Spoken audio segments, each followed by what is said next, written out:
welcome to episode 10 of A Cat and Her Yarn Respun. You can find me as Kiara Panther on Ravelry and Instagram and other social media.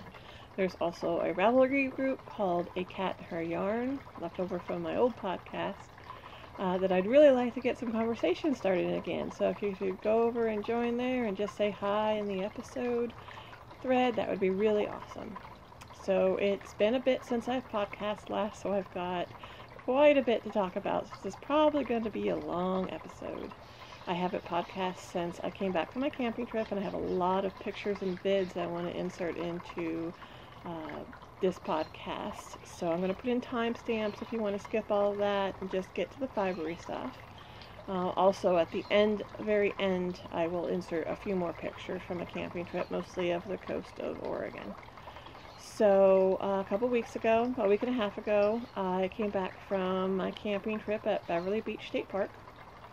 And the last trip I take beach camping, we went to Beachside State Park, which is literally right between Highway 101 and the coast. So it's right on the beach, but it's also right next to the highway. It was very noisy, and while the beach was beautiful, it was just not very relaxing. So this time I decided to try Beverly Beach State Park, and it's a longer camp, so there's lots of sections that are away from Highway 101, but because I did want to be near the beach, I did actually get one of the ones that was closest to Highway 101. However, it wasn't quite as noisy. They built a one of those silence retaining walls, so it wasn't nearly as bad, and I didn't feel like a car was going to come off the highway onto my tent like I did at the other campsite. But we were right around the corner from the trail to the beach. We were right there. It was awesome. There's a creek that runs underneath 101, so they have this really nice bridge, and you take the trail along that creek to the beach. And one of the things that I learned was that about 4,000 years ago, the coast in that area used to be further out, but it had all of a sudden dropped into the sea along with all of the trees. And back in 1999, there was a really bad storm that ripped up one of these giant root masses that was from an ancient spruce tree and washed it up into the mouth of the creek that goes through the campsite.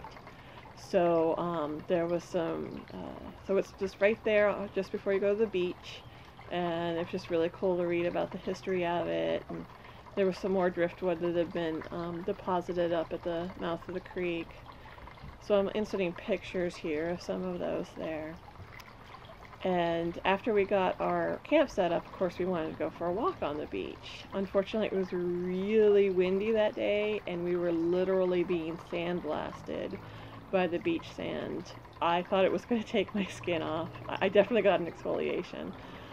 Wanting to wade in the water, I of course changed into my shorts so that I could at least wade in the water if we weren't going swimming that day.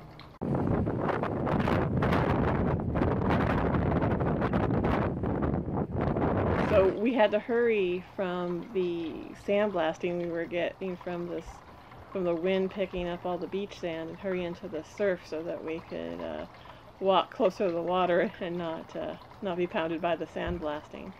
But it did this really cool thing with the shallow parts of the water, the wet part of the sand where the wind would blow and create this really cool pattern. So I took a video of that too. So we continued on down the beach and ran across this really awesome driftwood fort made at the base of this tree. Somebody really put a lot of time and effort into building this little fort. I don't know if it was just for fun or if somebody had lived in here at one point. I didn't see anything other than your little place you could have maybe rested during the sunny part of the day or something. So if somebody had lived there at one point, they'd taken their possessions away by then. But we also ran across some really cool fossils. I had read that there's a fossil hunter group that goes to Beverly Beach. Unfortunately, their next outing was going to be the Saturday after we left for camping. So I was really happy to actually run across some of the fossils that they had evidently broken the rocks and dirt up to show. Some of these really cool shells that had been, buried in the ground that was then kind of washed away a little bit by this other creek that was a little further down the beach. There were several creeks that emptied into the water. You just had to go a little bit before you ran into another one. And so, like the other one, there was also some really nice driftwood that had been washed up at the creek mouth. So I got some really cool pictures. And then when we were walking back to camp, we noticed that there was a seal in the water that was kind of following us. Well, he was swimming ahead of us, but he'd stop and look back at us. And then we'd get almost up to him and he'd disappear again and swim a little bit further. It took me a little bit to get a picture of him. I've got one grainy picture that I'll insert here. You can see is this kind of almost Loch Ness type head sticking up out of the water. So that was the first day we got there. And then we were able to take full advantage of the campfires this time. The last camping trip, they'd had a burn ban just as the night we got there. And unfortunately it was really cold and foggy, and they lifted that burn ban for the coastal state parks, luckily, while we were still camping. But I was only able to have campfire for the last 2 nights of a 5-day trip. On the last trip, and this was a 3-night trip, and we were able to enjoy the campfire the entire time we were there, so that was really nice. They had crows were really bad in this park, though. I woke up the first morning because the crows were trying to get into our cooler, and they at one point tore a hole in the bottom of our trash can. So if we go again, I'm going to have to bring like some sort of collapsible trash can, or just a hard plastic can. Just throw some of our camping gear in it and then line it with a trash bag so it has a lid to go on it so they can't get into everything. But at one point they actually left us a pork bone from somebody else's camp. I just woke up the second morning and there was this bone on our picnic table. And we hadn't had anything with bones in it that night, so that was very odd. I don't know if they were leaving me a present or if I interrupt them trying to get their dinner elsewhere. But it was quite interesting trying to keep everything from the crows and keep aware of what might be out that they could get a hold of when we'd pack up camp to go somewhere, whether it was for a drive or back to the beach or something like that. I did get some swimming in. I can't go to the beach without getting in the water, and I made sure we went swimming. It was a really nice sunny day. It was cold. It wasn't as windy the next day. Oh, the hummingbirds are back. Finally. They didn't seem to really eat much from the feeder, but I just got buzzed by a hummingbird again. I haven't seen them since the first time they buzzed me, so that's cool. Maybe now that they know the food is here, they'll stay. Hopefully. So anyways, yeah, I got to go swimming. It was sunny. It was warmer than my other camping trip, though it was still cold. It wasn't as windy. The wind was only that first night, really. And there was the creek used to, it looks like, go from the left of the campsite into the water, and so it had made this indentation in the shore that when the waves would come up, you'd have this flat part, and then it would be really deep, like this pool, and then it would be flat again. And for whatever reason, the creek was now going to the right out of the campsite. So all you had was this warmed in the sun water that was at the end of the surf. So after I got a little bit of, it's not really swimming if you don't really go off your feet very often. I got knocked over by the waves a couple times, but I'm still getting used to being in waves again, and I don't want to rush myself because it can be dangerous. So I just went to about waist deep, and sometimes the waves would go over my head. I got knocked down a couple of times, but it wasn't too bad. But with the rocky shoreline, I wasn't quite ready to go like swimming yet. But I got to be in the water, and I was happy. And then we sat in these little pools as the waves would come up and refill it, but it was still kind of warm, and we just kind of sat in it for a little bit until we realized that the sand fleas were biting us. They didn't hurt too much, but I did get a bite bad enough to bleed on the back of my knee, evidently.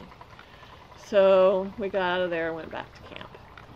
And then the next day that we were there, we decided to go explore Depot Bay, which is known for the gray whales that come into the bay. And Highway 101 goes right past the shops that they have across the street from the bay.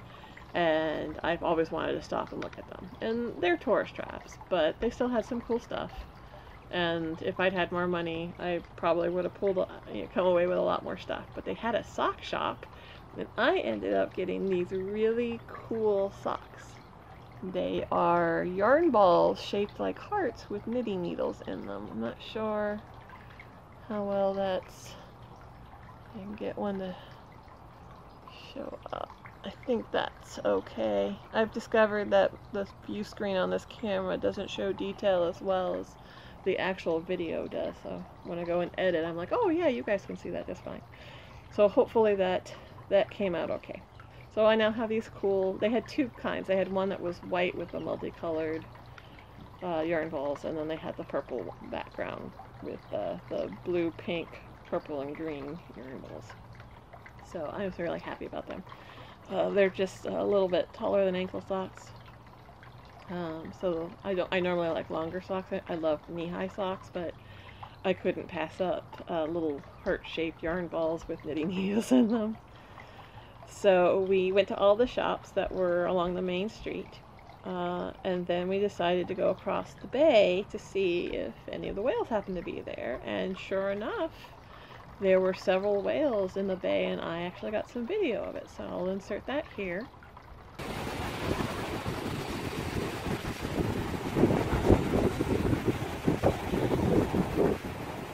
Yeah.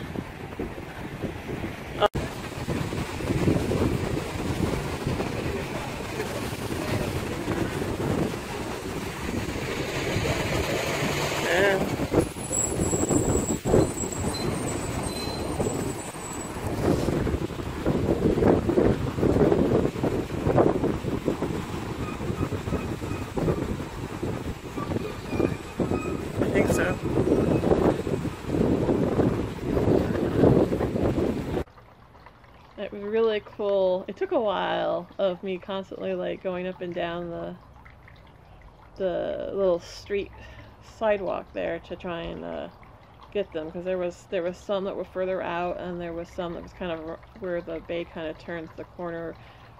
There's like, I think there's two inlets to the harbor, and so it kind of goes in a little bit, and you have to go around the corner-ish to see them. At one point, Rascal actually even helped me get up on the wall and supported me to make sure I didn't fall over, so I could try and get pictures of one of them. But I got to see the whales. I mean, people pay a lot of money to go out on the boats to go see them, and evidently the whales like to play tricks on them. And they'll swim away from the boats and closer to the shore, so the people that are just sitting there having not paid anything get to see a better view of the whales than the people on the boats, unfortunately. So I got a really cool whale show. That was fun. And then on the way back from Depot Bay, we decided, I had noticed before that there's this really pretty bridge, and you have to get off Highway 101 towards the coast. There's another road that actually closer to the coast at one point. And there's this really pretty old looking bridge, and I assumed that was probably the original Highway 101. And sure enough, we pulled off into this little viewing area where you could take good pictures of the bridge, and it had a little history of it. And this was the original part of 101, but they decided to straighten it a little bit more. Unfortunately, that took it away from the coast. And I'm really glad we took this road, because there were some beautiful views of the coast from high up there. And we ended up at one of the highest points of Cape Foul Weather, where we got a gorgeous view of the beach we'd walked on the day before. And also a better idea of how that whole coast falling into the sea thing and the rock outcroppings and how they line up in fairly straight line. And plus you got a better good look at some of the other outcroppings that are like just under the water, but you could tell they were there because of the way the waves kind of crashed on something that was just under the water. So you could see this really interesting, almost straight line of what used to be the coast from up at the top of this lookout place. So that was really cool. I was glad we ended up there. And so, like I said, I had enjoyed campfires at the beach, at the campsite, and that made it also so I could stay a little bit warmer. And one of the other cool things is that just before we left for the camping trip, I went to this kind of out of the way, most people don't know about it, thrift store. It's in my town. And they have a basement that's only open on Fridays. And there they have all their blankets and fabric and appliances and other stuff like that. And I found 300% wool blankets for very cheap. Like one of them was $7. So I got these 3 really nice blankets, and I ended up getting a brand new, tag still on it, yoga pants in my size. Actually, they're a little big for me, for $2. Tag still on them, said they were $26. Never been worn. Somebody probably just, maybe they tried them on, and that's the only time they wore them, realized they were too big. Because I didn't have a place to try them on, so I just grabbed what I thought was my size, and they're a little baggy. They're not form-fitting at all, but they work for what I wanted them for. So I ended up getting that and the wool blankets, and so I was really warm on this trip, which was really nice. It was in some ways colder than the last trip, though it didn't have the fog, so while the temperature said it was colder, the feel of it wasn't quite as cold. So it was really nice that we got to enjoy the campfire, and then I had those wool blankets. They should make my overall camping experience from now on a lot nicer. So the last day that we were there, we made sure that we went back to the Waldport Wednesday market. We didn't have any money to spare at it when we'd gone at the other camping trip. And while it was a bit of a drive from this campsite back towards down the coast, it's still closer than us coming straight from our house. So one of the things I'd seen is actually this chair that I'm sitting on right now, and I'll insert a picture here of what it looks like. The original design of it is very similar to pull-apart camping chairs that I've seen at SCA events, which is a medieval recreation organization I'm part of, and we do a lot of camping trips. So there's a lot of foldable, period-esque woodworking going on at these events. And one of the guys at this Waldport market had made a chair in that design and then taken it a bit further and created a rocking chair base for it. And it all comes apart into 3 pieces, and I'm loving it, and it's so comfortable for me to spin in. I can see in the camera my posture's not the best, but it's actually giving me support in my back, and my base is angled down a little bit towards the chair while still supporting me back here because it's on this rocking chair portion. So it's coming out really nice, and I really love it. So hopefully the pictures came out, because I just took those right before and haven't really looked at it on the big screen, but hopefully those turned out okay. So the other reason we went to the Waldport Fair was so that my fiance could get his drum. He fell in love with these drums. I believe they're djembes, and I already have one that I got years ago, and he wanted one of his own, and he got one that's a little bit taller than mine, so it has a deeper, more bass tone than mine, and he got it for a steal. I mean, I've never seen drums like this cheap. And so we were really excited to go back for the second camping trip to get down there and get one. We made sure we saved in the 6 weeks between the 2 camping trips to make sure that he could get that. And we weren't planning on getting the chair this trip because we didn't think we really had the money. But the guy, because it was one of the last ones of the summer, he cut us a deal on it. So instead of us having to contact him and meet him somewhere over the winter when we had more money for it, he cut the price down quite a bit, so we couldn't say no. So And then the last night I got to have another steak made over the campfire, and that was so good. That's one of my favorite parts of camping, is got to make sure we buy a local steak. In fact, since we'd gone down the walled part, we went back to that same chain that has the really good steak and corn and everything. And that was our last night there, so we had all those things. So that was really fun. I had a lot of fun at that camping trip. And I did get some spinning in while I was there. I was trying to participate in the Volta Alana, which ended yesterday, which was a Sunday. Today's Monday. I'm recording quite a bit late because my mother came home and I got sick, and it's just been hard to get time. As you can see, I'm kind of fighting the sun. The sun's going down. So I'm fighting the losing of the light here, but I was trying to get another episode out. But I just completely derailed myself. What was I talking about? Oh, spinning. I did get spinning done while I was there.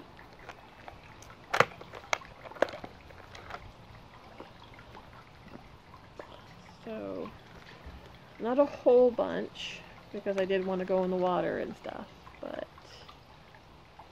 I've got this red spun up that I'm going to add to the rainbow sampler. I felt like it didn't have enough true red or true purple in it, so I'm spinning up. I've got a little bit more in here.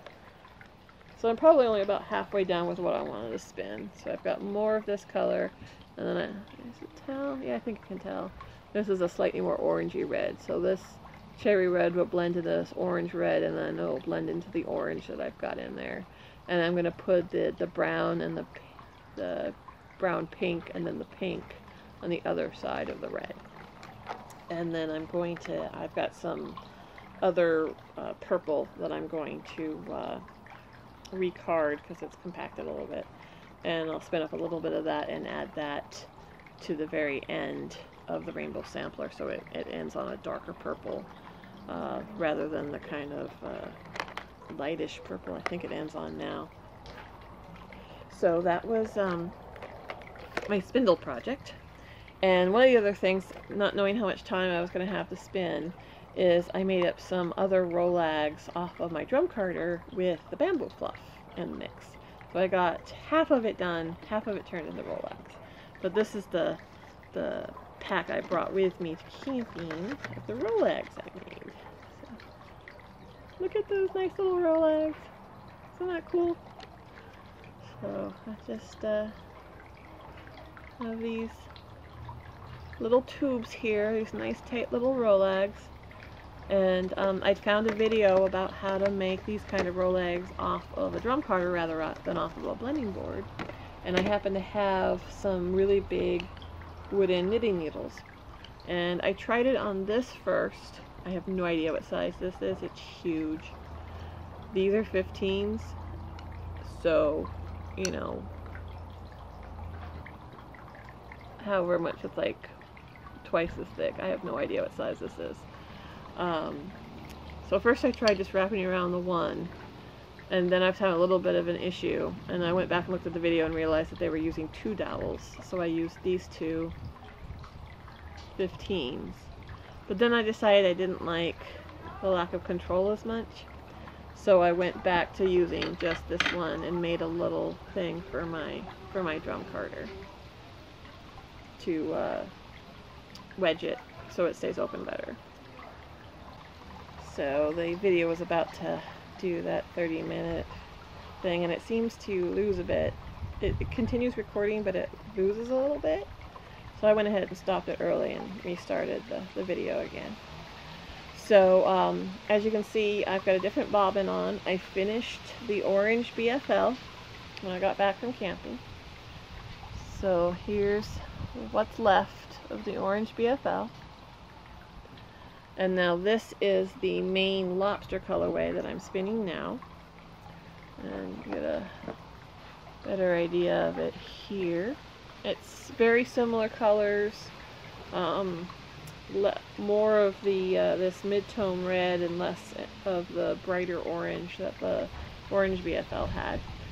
But I'm spinning this all up, and I'm going to ply this bobbin together with this bobbin after I run both of them back through to put more twist in it, because I'm going to be making a cable yarn, and cable yarns require a lot of twist.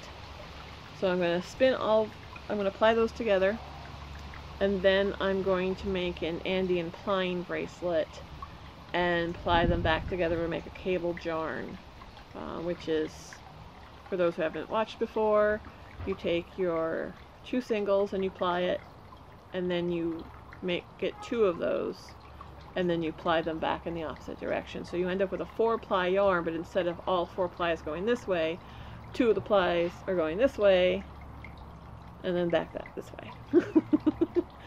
So anyways, I'm loving the way it came up. I've got one skein done. In fact, I've started knitting with it. So this is the project bag I finished before my camping trip. I showed it on my last episode. A Halloween themed bag. Isn't it so adorable? There's better video and pictures of it in my last episode if you want to see more of that.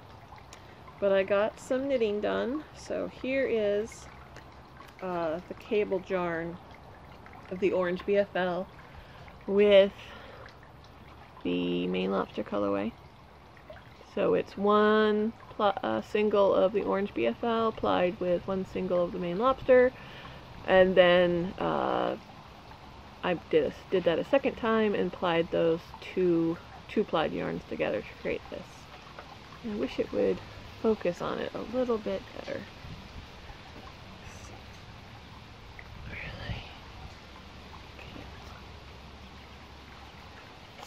Really?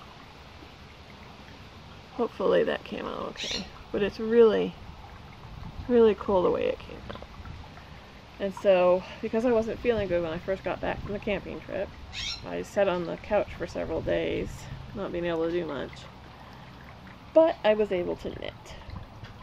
And this is the Deep Creek Cowl by, I believe it's Kristen Jancook.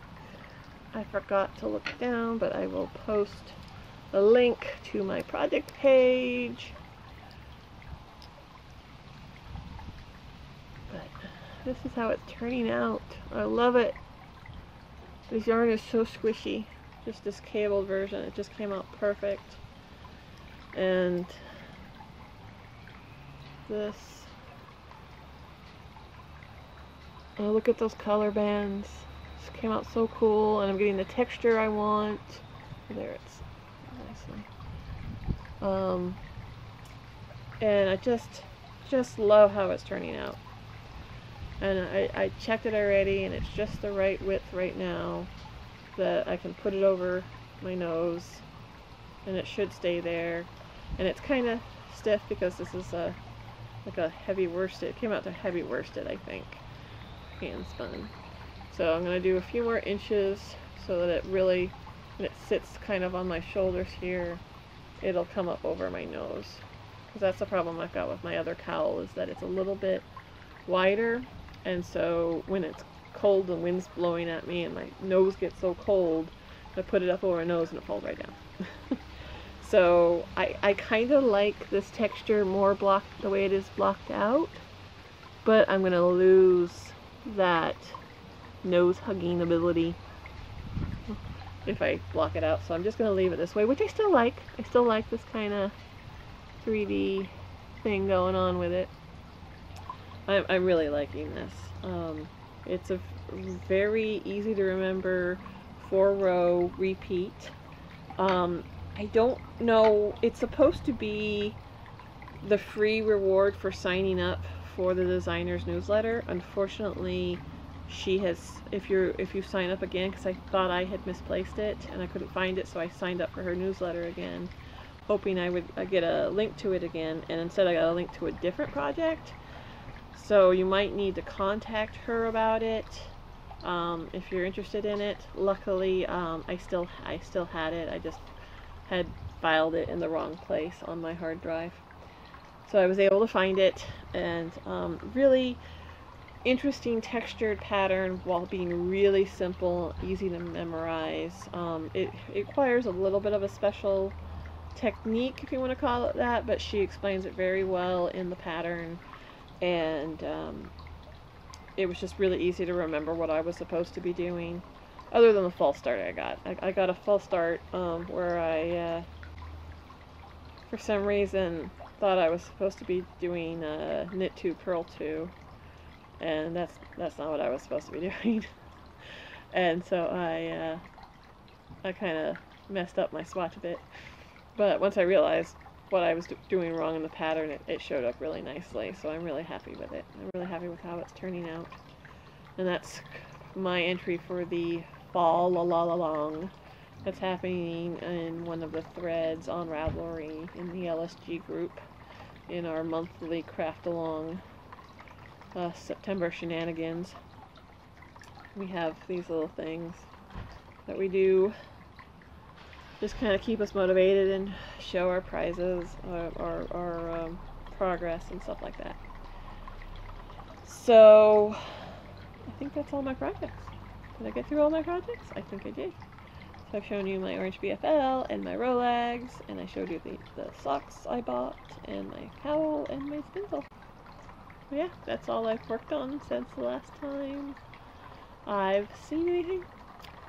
So this episode's not going to be quite as long as I thought it was going to be. I was afraid it was going to get to an hour, but it looks like we're only going to be a little over 30 minutes, maybe a little bit longer once I add on the pictures and things. We'll see. So I hope everybody had a wonderful couple of weeks, and I'm hoping this is going to take a little bit to edit, so by the time I get this uploaded, I would be about the time I would normally record my next one, so I might wait another week before I record, just so I have more things to show. And then in October, that was a bee or a wasp. Then in October, I'm going to be gone for a couple weeks down to California. So I'm helping my mom drive down to her friend's birthday party, and she wants to visit her brother while we're down there, and see a couple of her friends and stuff. So we'll be gone for a couple of weeks, and I should be back in the middle of October, and I'll record another episode then, and hopefully have lots more pictures of all the things that I go to. We'll see. Well, I'm not 100% sure all the places we're going just yet, but we plan on taking enough time to get down there that we can stop on the side of the road and take pictures and stuff like that if I want to. So I hope everybody's enjoying themselves, and I will talk to you later. Bye.